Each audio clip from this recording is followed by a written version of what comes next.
for Around the Ozarks in 5. Brought to you by the Butterfly Palace and Rainforest Adventure, Adventure Cave Tours, and Talking Rocks Cavern. Here are your hosts, Ethan and Sarah Foreheads. And here we are together again. I've packed up all my stuff because I'm flying out to Orlando and very soon from now. So all my stuff is packed up so that I can maybe do the podcast on the road. So that's why we're sitting in the same room together. Isn't it precious? So precious. So precious. It's Tuesday. Here's the good news. Only 4 days of this work week left. So let's get started with news. Yeah, long weekend. Springfield man has been charged with assault for purposefully driving his SUV into a motorcyclist. Apparently, the man's girlfriend had just hopped off the back of that motorcycle. Now that motorcyclist has a critical brain injury. 45-year-old Dia Brewer is charged in that case. If someone comes to your house pretending to be the Greene County Assessor's Office, it is very likely a scam. Watch out. The real assessor says someone is doing that, so they are warning people right now not to let anyone inside your home.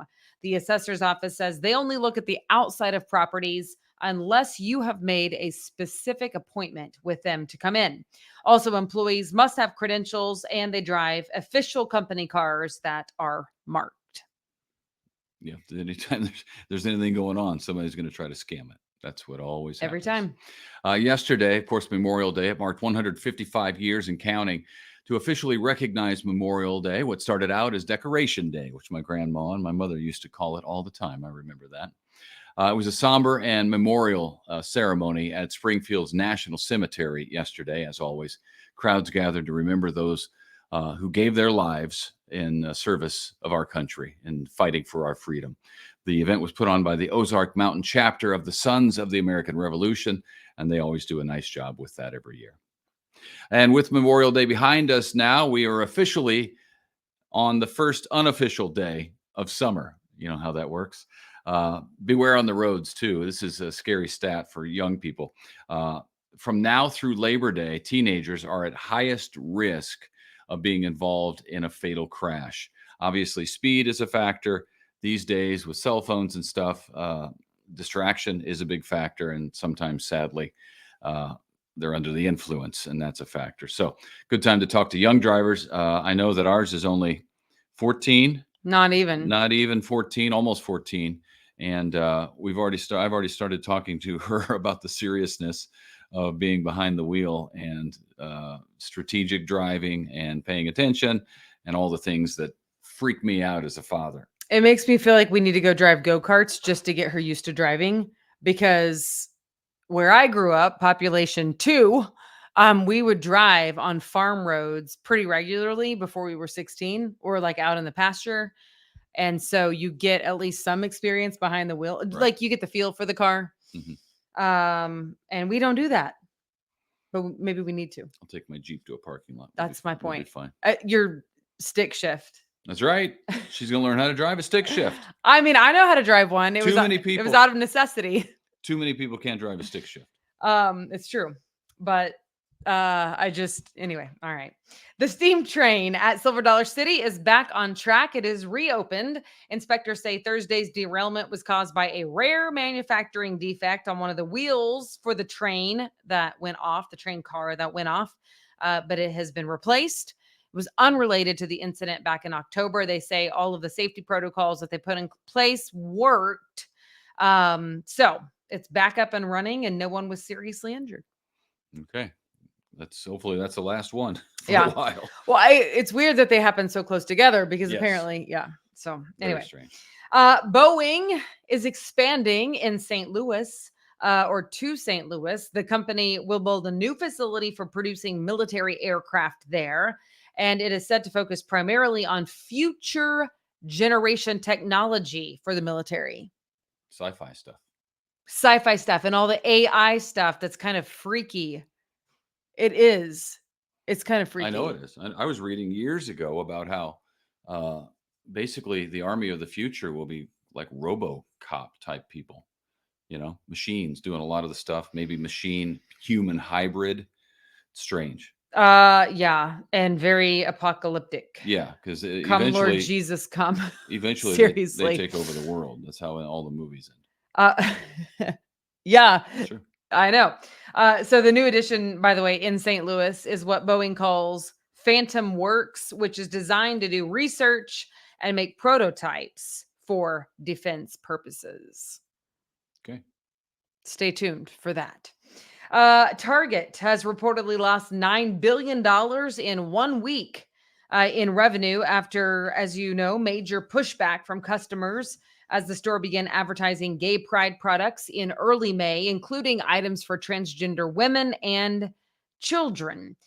This comes as many other stores are now moving those types of displays to the front and center in preparation for Pride Month, which starts on Thursday and runs, of course, through the entire month of June.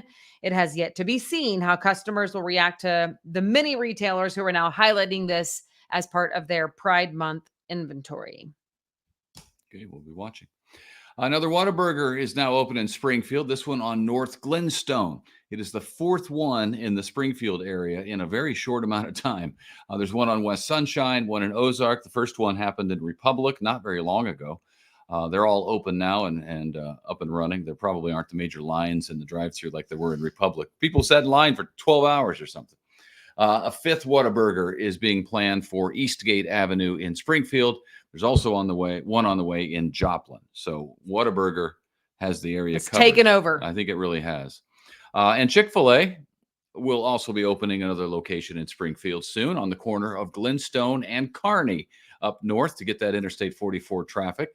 It is expected to open at the beginning of this upcoming year, which is now 6 months away. Close to 6 months away. Yeah, which is 2024. crazy. We're halfway there almost. It's kind of crazy. It's nuts. Yeah. Yeah, I hope that all the new restaurants that are coming do well, because I feel like we've reported on a ton of new restaurants coming, and then some that have gone under. Hey, we ate at a really good Mexican restaurant that replaced Maria's in downtown Springfield. It used to be the people who run it used to be at Los Cabos, which we used to like on National and 60. So it's kind of the same type menu. It's very familiar to us because we loved Los Cabos. What's it called? Cabos Benitos? Cabos Benitos. Yeah, that's it. Yeah. Where Maria's used to be. Mm-hmm. It's a good place. We went there. It was good. It wasn't that busy either, to be honest with you. And I was like, oh man. That was what, Friday night? Yeah, which it is a holiday weekend, so people travel a lot for that. But I know it's interesting, isn't it? All the restaurants coming and going. Yeah, we got a lot of them coming. A lot of chain restaurants coming, that's for sure. We still need to get to McCheesy's and the filet mignon of chicken, Huey Magoo's. Yeah. Yeah. I like their tagline. The line's been too long to get over there, but I do want to try it because I've heard very good things. Yeah, and I still want to try Go Burrito. The girls and I went by there on Republic Road and Kansas Expressway right when they opened, and it was packed. So we drove on by, and we haven't been back yet. So we need to do that. We did have a good weekend, though. We did lots of fun stuff. We went to the Cardinals game Sunday night, which was perfect. It was weather. A beautiful night to sit out there, and there were fireworks. The kids ran the bases. It was a really good time. We went to the pool yesterday and on Friday, and we were at the pool yesterday, and some people, after you left, some of our neighbors walked by and they said, hey, they listen to the podcast or they watch it, one or the other. So that's awesome. Thank you.